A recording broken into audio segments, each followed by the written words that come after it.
Olá, gente, tudo bem? Estamos aqui para mais uma aula do canal No Mundo da Farmacologia.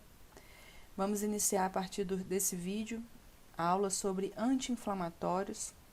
Vão ser uma sequência de mais ou menos 5, 6 aulas só sobre anti-inflamatórios. Essa primeira aula nós vamos entender o que é o processo inflamatório, o que acontece no nosso corpo que gera a inflamação, para depois a gente entrar nos agentes, né, anti-inflamatórios.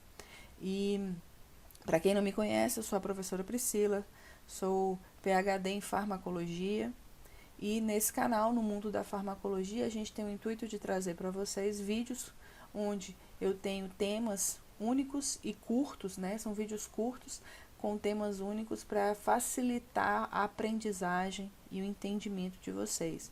Então fica uma forma mais simples e mais fácil, mais didática de entender um conteúdo. Se inscrevam no canal, curtam o vídeo para propagar o canal e a gente ter mais visibilidade no YouTube, para que eu possa postar mais vídeos. Então, nessa aula de hoje, nós vamos entrar com o processo inflamatório. Então, vamos entender conceitos e quais são os sinais cardinais da inflamação. Nós vamos falar dos eventos vasculares e os eventos celulares da inflamação aguda. Vamos falar das fases da inflamação e quais são as respostas imunológicas que o nosso organismo tem para essas fases. E vamos entrar na fisiopatologia da resposta inflamatória, os eventos que ocorrem na resposta inflamatória e dolorosa e os eventos locais que disparam essa resposta inflamatória aguda. Então, o que vai acontecer no nosso organismo? Quem inicia esse processo para disparar o início dessa resposta inflamatória? Vamos falar especificamente das ciclooxigenases e das prostaglandinas que são produzidas pela ciclooxigenase. Então, vamos ver a ação dessas prostaglandinas e o papel biológico dessas ciclooxigenases, ok? Então, a aula de hoje a gente vai entender de uma forma ampla o que é o processo inflamatório, o que está envolvido aí dentro desse processo inflamatório, ok? Para começar, conceito de inflamação, né? O que é uma inflamação? É uma reação protetora gerada por uma agressão ao tecido, levando a acúmulos de fluidos e leucócitos com o objetivo de destruir, diluir e isolar os agentes lesivos. As respostas inflamatórias se dão por mediadores químicos. Então, a resposta inflamatória, ela é uma reação do nosso corpo para proteger o nosso corpo de uma agressão. Que agressão, professora? Pode ser uma lesão, pode ser uma pancada que você leva no seu corpo, pode ser um corte, pode ser a entrada de micro-organismos, qualquer agressão que o seu corpo sofra, né, que o tecido sofra, o nosso organismo vai tentar proteger. E a forma de proteger é iniciando uma resposta inflamatória. Então, a gente tem que colocar na cabeça que inflamação é uma resposta inflamatória, né, uma resposta protetora do organismo, né? E para que ocorra essa inflamação, eu tenho os mediadores químicos, que a gente vai detalhar mais para frente. Então, a gente tem que lembrar que a inflamação ela é uma resposta benéfica. O organismo não inicia uma inflamação com o intuito de prejudicar o seu organismo, né, a ele mesmo. Então, a resposta ela é benéfica. Se não houvesse inflamação, os micro-organismos ou qualquer tipo de lesão estariam livres para penetrar nas mucosas e feridas e não existiria a cicatrização. A cura de um processo inflamatório é dado por um processo de cicatrização. Então, uma lesão extensiva no tecido, ela é cicatrizada, é o final. É a substituição daquele tecido por um tecido mais, vamos dizer assim, mais grosseiro, né? Então, professora, quer dizer que a inflamação é uma resposta boa. E por que a gente se sente tão mal com essa inflamação? A gente vai entender através dos eventos que ocorrem no nosso corpo. Mas essa resposta inflamatória, ela pode gerar uma resposta maléfica. Quando? Quando a inflamação interfere seriamente na função do órgão acometido e pode ocorrer uma ameaça maior do que a inicial. Então, se a resposta inflamatória for maior do que a ameaça daquela agressão ao corpo, né, ou quando essa resposta faz com que perca-se totalmente a função daquele tecido, aí ela se transforma numa resposta maléfica. Então, para que a gente usa anti-inflamatórios? A inflamação simples, inicial, ela serve como proteção do nosso organismo, para que ela não vire uma resposta maléfica quando esses efeitos, né, essas respostas inflamatórias estão intensos. A gente usa os anti-inflamatórios para diminuir esses eventos, né, diminuir a ação desses mediadores. Mas o início da reação inflamatória, o início da resposta inflamatória é sempre por uma causa protetora do organismo. Então, quando é que ela pode ficar maléfica? Por exemplo, em cirroses hepáticas, artrites reumatoides, em choques anafiláticos, eu tenho aí reações inflamatórias sérias que acabaram sendo uma ameaça maior do que a ameaça inicial, certo? Então, vamos entender os eventos vasculares que ocorrem na inflamação. Quando a gente fala de processo inflamatório, a gente tem que lembrar que ocorrem eventos macros, podemos falar de eventos vasculares, eventos celulares, eventos químicos, né? Liberação de mediadores químicos. A gente vai ver eles separadamente. O que são os eventos vasculares do processo inflamatório? Quando se inicia uma resposta inflamatória, o tecido é lesionado, né? Então, esse tecido é lesionado e ocorre aí uma ativação da resposta inflamatória. Inicialmente, nos vasos, vai acontecer uma vasoconstrição transitória, né? Então, o vaso vai sofrer uma vasoconstrição rápida para inibir o extravasamento de um micro-organismo ou de algo que penetrou nesse organismo, mas logo depois você tem a liberação, né, imediatamente, às vezes concomitantemente, a liberação de mediadores químicos. Esses mediadores químicos vão fazer com que você tenha agora um processo de vasodilatação. Por quê? A vasodilatação vai permitir que mais sangue entre na corrente sanguínea, né, nos vasos, que eu tenha maior fluxo sanguíneo naquele vaso, aumenta esse fluxo sanguíneo e aumenta o extravasamento de mediadores químicos e células de defesa e proteínas para a região que está sofrendo a agressão. Então, ocorre um aumento do fluxo sanguíneo, né? Esse fluxo sanguíneo aqui vai aumentar.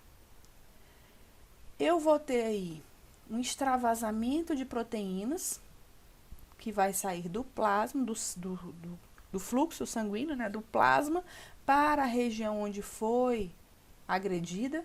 Então, eu tenho aqui a agressão por micro-organismos. Inicialmente eu tenho a vasoconstrição, logo depois eu tenho a liberação de mediadores químicos que vão atrair para essa região células inflamatórias ou anti-inflamatórias, né?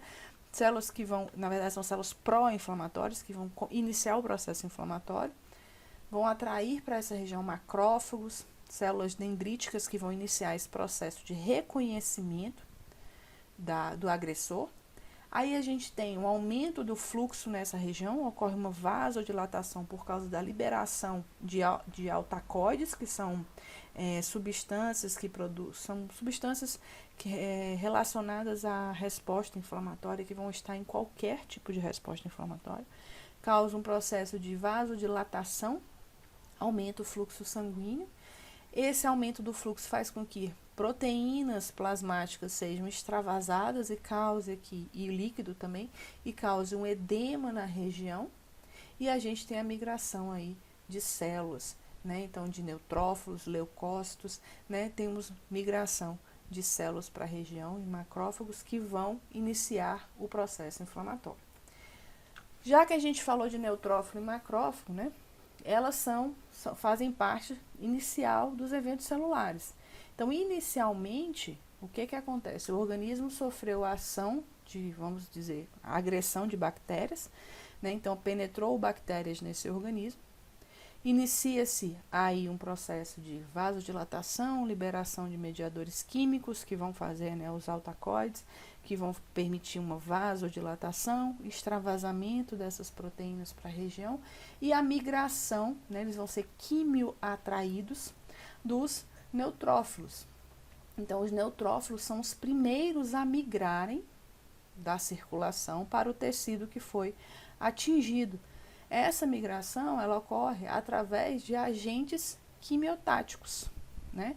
Que a gente tem aqui a PK1, é um exemplo de agente quimiotático, que atrai, então elas são produzidas nessa região, aumenta-se o fluxo, né, a quantidade desses agentes quimiotáticos, que faz com que esses neutrófilos que estão passando no fluxo sanguíneo aqui no vaso, próximo ao tecido agredido, sofrem então o que nós chamamos de diapedese, que é a passagem do neutrófilo do vaso sanguíneo para o tecido. E aí ele inicia um processo de fagocitose e destruição dos micro-organismos. Mas, professora, tá, eu entendi esses eventos celulares. O que a gente tem que entender, né, a gente não está falando de forma específica, de uma forma geral, o que a gente tem que entender de eventos celulares? Que eu tenho, inicialmente, células dendríticas e macrófagos endoteliais, que são os primeiros contatos para a resposta inflamatória. Então, eles são as primeiras células, os primeiros contatos. Eles ativam uma sinalização celular. Tudo isso, gente, ocorre de uma forma extremamente rápida. Então, eles ativam uma sinalização celular, produzem citocinas, ou seja, substâncias que são pró-inflamatórias, substâncias que são quimiocinas, que são atratores de células inflamatórias. Então, eles produzem prostaglandinas, histaminas, que vão iniciar e dar continuidade a essa resposta inflamatória. Então, dessas células, né, desses eventos celulares importantes no processo de inflamação, nós temos a migração dos neutrófilos, a presença de macrófagos e de células dendríticas, que vão fazer o reconhecimento inicial, e aí a migração dos neutrófilos posteriormente para que comece o processo de fagocitose, para se eliminar os micro-organismos que podem ter atingido aí esse tecido, ok? Então, quais são os sinais cardinais da inflamação? A gente já viu eventos celulares e eventos vasculares que ocorrem no processo inflamatório, depois da gente entender o que é esse processo inflamatório. Então, na inflamação, a gente vai ter 5 sinais cardinais: calor, rubor, tumor, dor e perda de função. O calor, ele ocorre porque eu aumento o fluxo sanguíneo na região e aumento o número de células naquela região. Então, eu estou aumentando o metabolismo daquelas células na região. Então, a região vai ficar quente e ela fica avermelhada. Por que ela está avermelhada? Porque eu aumento o fluxo sanguíneo, né? Então, você tem uma região quente e avermelhada, calor e rubor. Pode-se ter tumor, o tumor seria o edema. Por que teria o edema? Por que tem o edema? A gente já viu que a vasodilatação aumenta aí a permeabilidade vascular, faz com que eu migre plasma, né, células da líquido do fluxo circulatório do vaso para o tecido. Isso faz com que eu tenha um edema. Ao mesmo tempo, nós temos o aumento da dor, que é para mostrar ao nosso organismo aonde ocorreu a lesão, aonde está tendo a agressão do nosso organismo. Essa dor ela é mediada por agentes químicos, prostaglandinas estão aí, são liberadas nesse processo de dor, e nós podemos ter a perda da função. Professor, então a perda da função, ela pode acontecer, não quer dizer que ela vai acontecer? Não, ela vai acontecer, sempre. A gente tem que lembrar que tem a perda da função celular e a perda da função tecidual. Então, eu posso perder a função celular, ou seja, quando ocorre uma agressão, essa célula pode ser quebrada, essa célula pode sofrer uma invasão de micro-organismos, essa célula pode sofrer apoptose, necrose. Então, essa célula vai perder a função. Se eu tenho um conjunto de células ou muitas células, eu posso fazer com que o tecido inteiro perca a função. E assim eu tenho um órgão perdendo a função, certo? Aí é um quadro mais grave do processo inflamatório, mas a perda da função, ela é um dos 5 sinais cardinais da inflamação. Aí a gente vai falar das fases da inflamação. Na inflamação, nós temos uma inflamação aguda, onde a gente já viu aquele processo inicial inflamatório ocorre tanto na inflamação aguda quanto na crônica, né, os eventos celulares e vasculares. A diferença é que a inflamação aguda, ela tem uma curta duração. Então, é aquela inflamação rápida que serve para proteger o seu organismo, né? Ela tem um caráter exudativo, ou seja, eu libero líquido, né, do meu plasma para o tecido, e ocorre a infiltração dos neutrófilos para a defesa e fagocitose.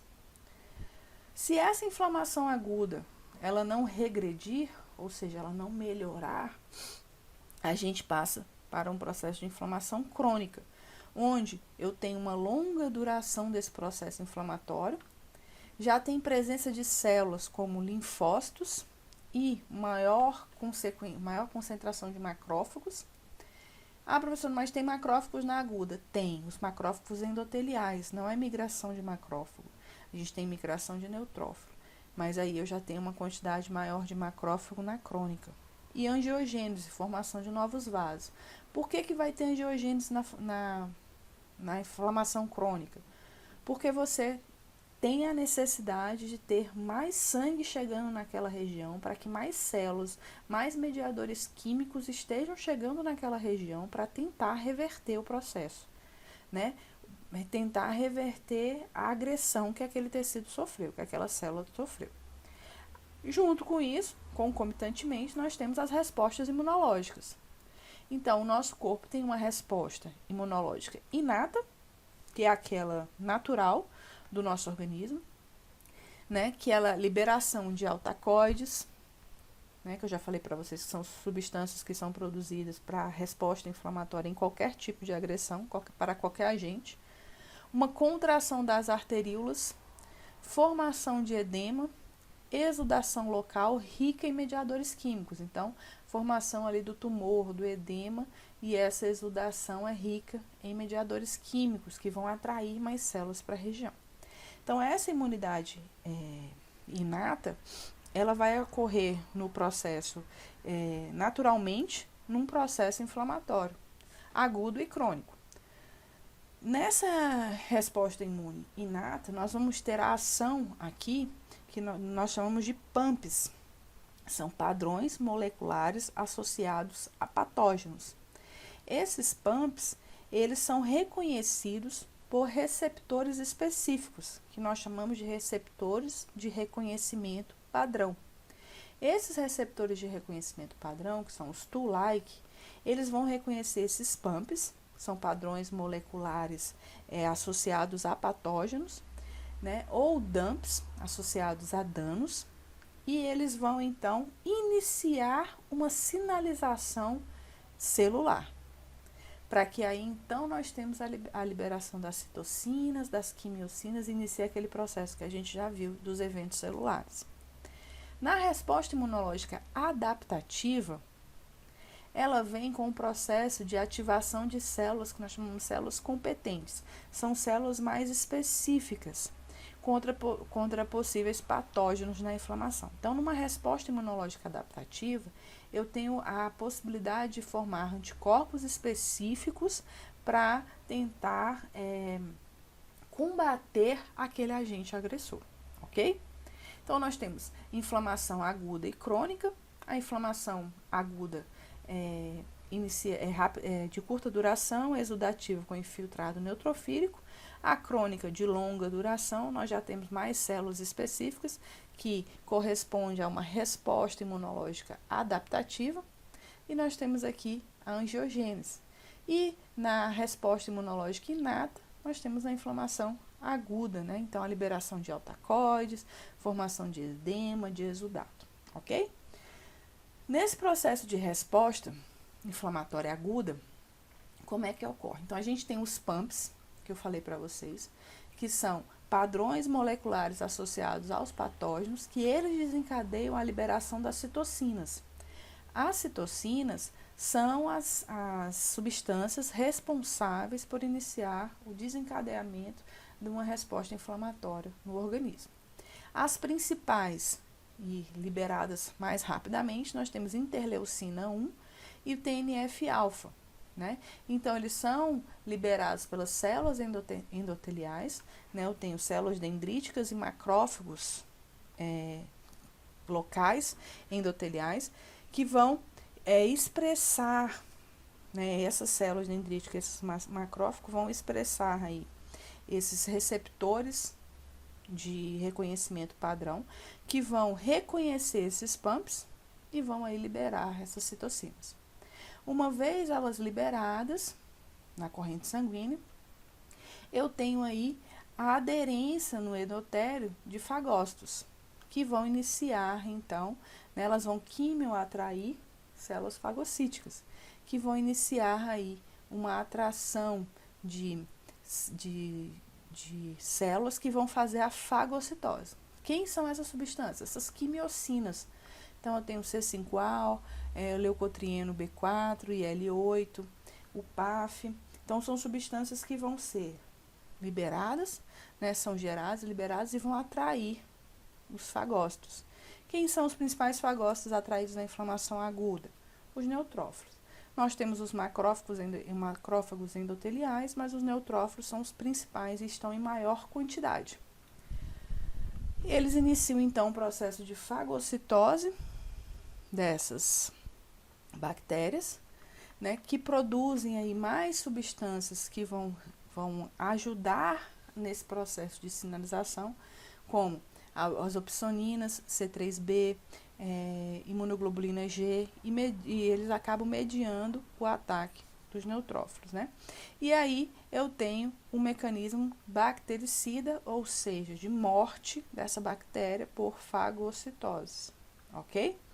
Então, esses eventos químicos ocorrem após os eventos, ocorrem concomitantemente com os eventos celulares e vasculares. Então, professora, como tudo se inicia? Tudo vai se iniciar a partir do momento. Vamos partir do princípio que eu tenho um micro-organismo invadindo o meu corpo.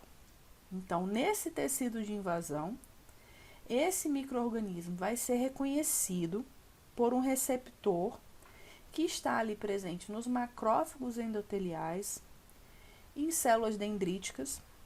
Esse receptor nós chamamos de Toll-like, são receptores de reconhecimento padrão, e reconhecem PAMPs, que são padrões moleculares associados a patógenos. A partir desse reconhecimento, tudo começa a acontecer ao mesmo tempo. Então, eu tenho, tudo em frações de segundo e tudo extremamente rápido. Então, eu tenho a liberação das citocinas, que já vai causar toda essa atração de neutrófilos para a região, que vão fazer o processo de migração que a gente viu lá nos eventos celulares, e eu inicio os eventos vasculares, né? Pela liberação também, pela inicialização da sinalização celular inflamatória e a liberação de substâncias que vão atrair outras células que liberam mais substâncias. Então, nós entramos num ciclo de sinalização celular. Então, aqui a gente tem a fisiopatologia da resposta inflamatória e dolorosa. Por que dolorosa, professor? Porque nós vamos produzir prostaglandinas que são responsáveis pela dor. Então, eu tenho um estímulo que vai ser lesivo à célula. Pode ser físico, pode ser químico, pode ser biológico. A gente estava falando ali dos micro-organismos, um estímulo lesivo biológico. Esse estímulo lesivo biológico, ele vai fazer uma lesão na célula e fazer a liberação de enzimas intracelulares.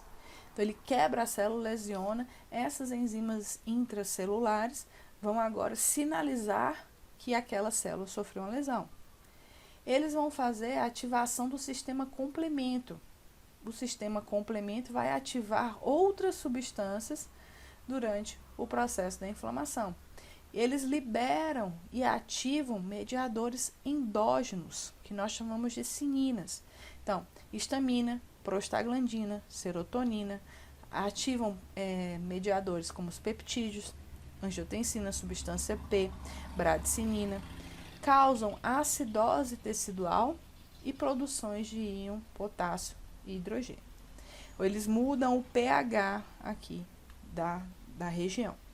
Então, todos esses processos fazem com que sejam ativados outros processos e iniciem uma reação inflamatória aguda, com alterações morfofisiológicas, vasculares, que a gente já viu quais são, e infiltrado celular, ou seja, com alterações celulares, que a gente também já viu.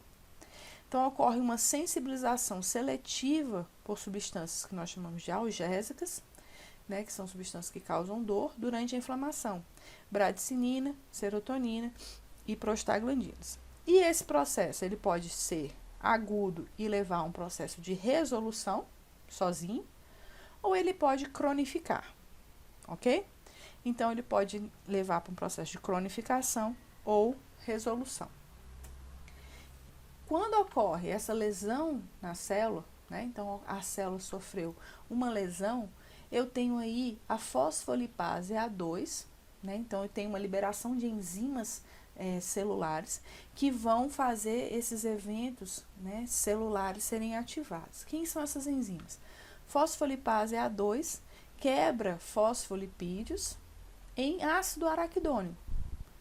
Esse ácido araquidônico, né, ele é substrato de outras enzimas. Então, quando eu tenho esse ácido araquidônico liberado, enzimas como a lipoxigenase e a ciclooxigenase podem agir nesse ácido araquidônico, dando outros substratos. Se eu tenho a ação da lipoxigenase, eu vou ter formação de leucotrienos. Se eu tenho a ação de leucotrienos, né, a formação de leucotrienos, os leucotrienos são responsáveis pela quimiotaxia.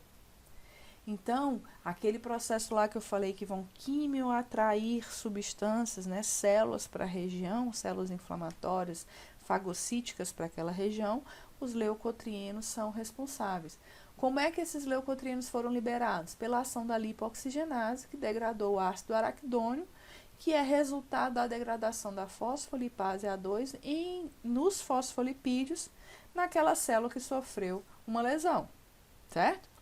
Se eu tenho a ação de ciclooxigenases nesse ácido araquidônico, eu posso produzir tromboxano, prostaglandina ou prostaciclina.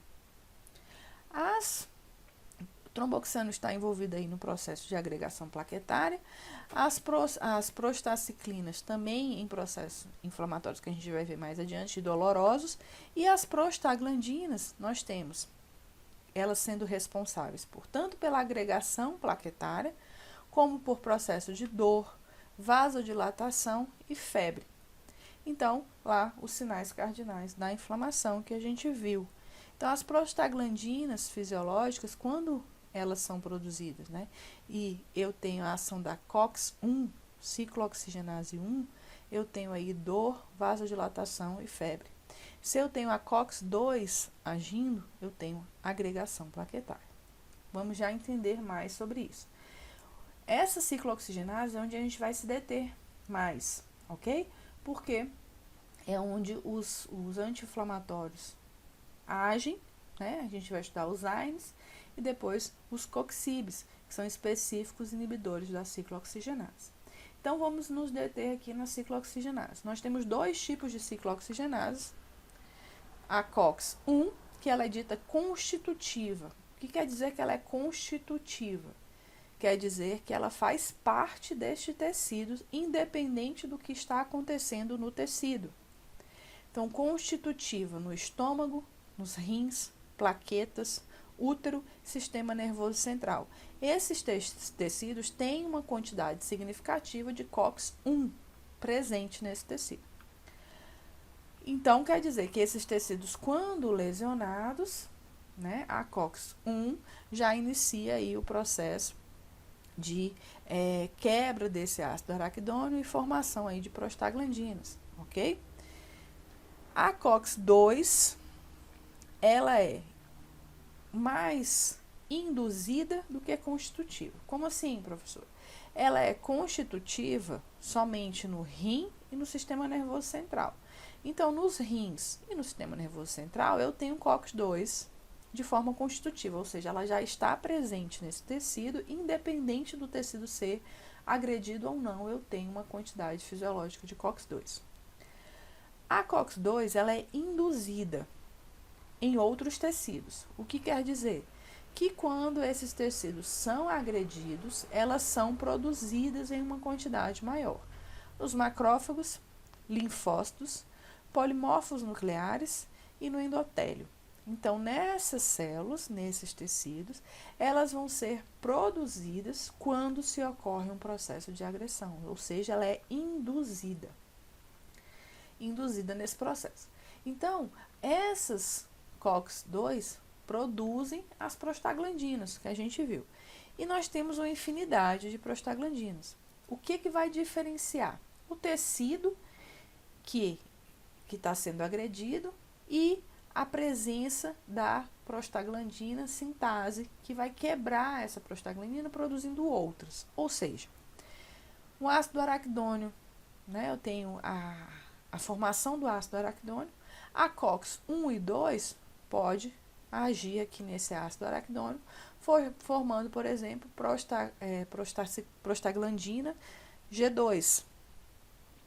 A prostaglandina G2, ela sofre a ação de novo da COX-1 ou da COX-2, formando prostaglandina H2. Isso aqui ocorre em todos os tecidos. Prostaglandina G2 e prostaglandina H2 vão ocorrer em todos os tecidos. Então, o que vai diferenciar? A presença da sintase, da prostaglandina sintase. Se eu tiver a prostaciclina sintase, prostaciclina e sintase, eu vou transformar prostaglandina H2 em prostaciclina I2, certo? Se eu tiver PGF sintase, prostaglandina F sintase, eu transformo prostaglandina H2 em prostaglandina F2-alfa. E isso vai fazer a diferença em quê? Em ação dessas prostaglandinas, na ação dessas prostaglandinas, ok? Então, cada tipo celular vai sintetizar outra prostaglandina pela ação de enzimas diferentes. Então, o que vai definir a ação dessas prostaglandinas e quais prostaglandinas são produzidas vai ser o tecido. Se eu tiver aqui o tromboxano sintetase, eu vou produzir tromboxano A2 a partir da prostaglandina H2 e assim por diante, ok? Quais são as principais, né, as ações dessas prostaglandinas? Nós temos aqui a prostaglandina D2, que ela tem uma produção nos mastócitos. Ela é responsável por causar vasodilatação, inibição da agressão plaquetária, relaxamento do músculo liso do trato gastrointestinal e do útero. Eu tenho prostaglandina F2-alfa, que ela é produzida no miométrio.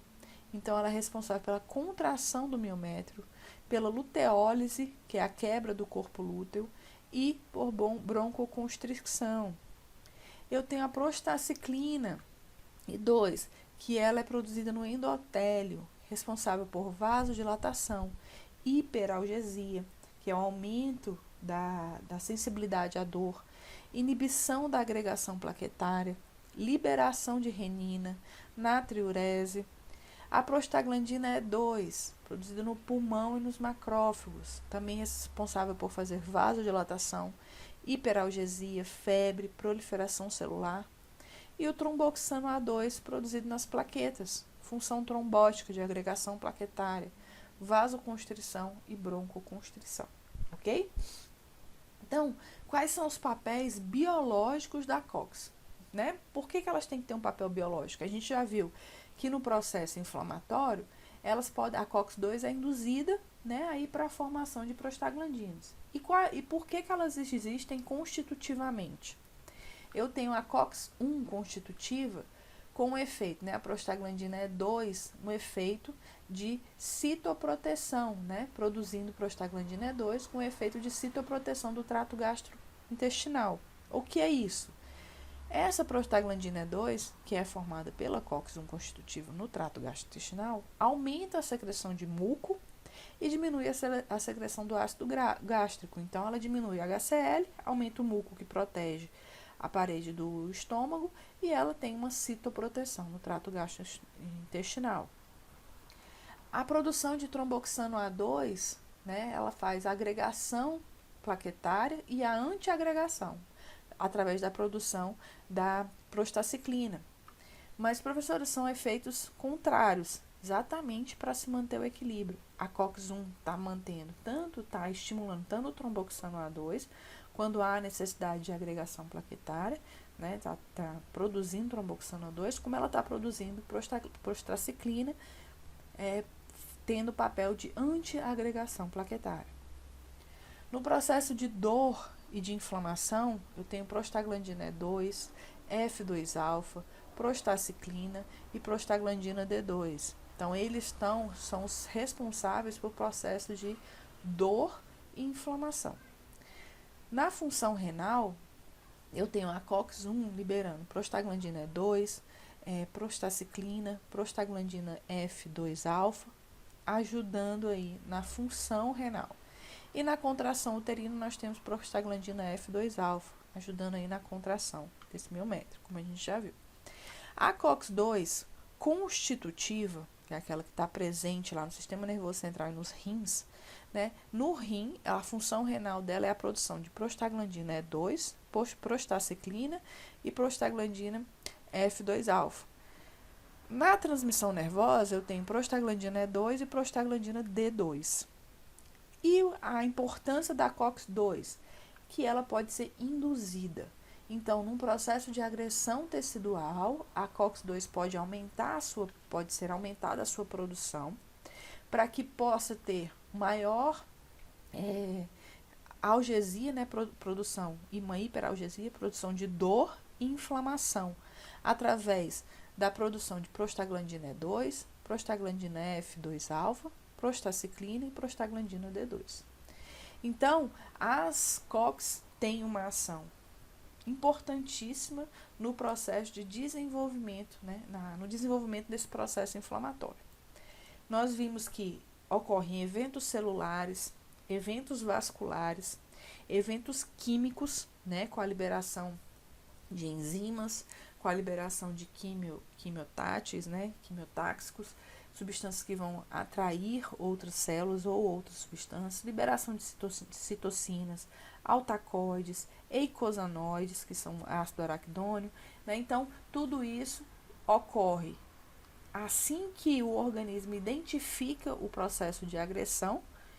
Esses eventos ocorrem de forma de cascata extremamente rápida, em frações de segundos, tudo é produzido e eles têm uma retroalimentação. Então, esse processo inflamatório ele vai atingindo níveis maiores.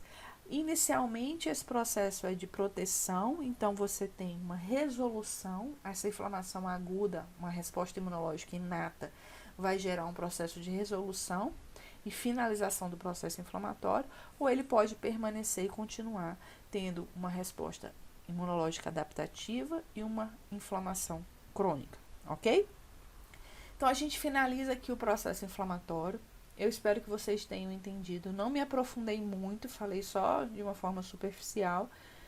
Qualquer dúvida, podem deixar nos comentários ou podem mandar e-mail no mundodafarmacologia@gmail.com. Eu espero que vocês tenham gostado, curtam a aula, se inscrevam no canal, porque sempre que eu publicar novos vídeos, vocês vão receber a sinalização. Agora vai entrar aí vários vídeos sobre anti-inflamatórios, ok? E eu conto com vocês na próxima aula. Então, bons estudos para vocês e a gente se encontra. Até mais, pessoal!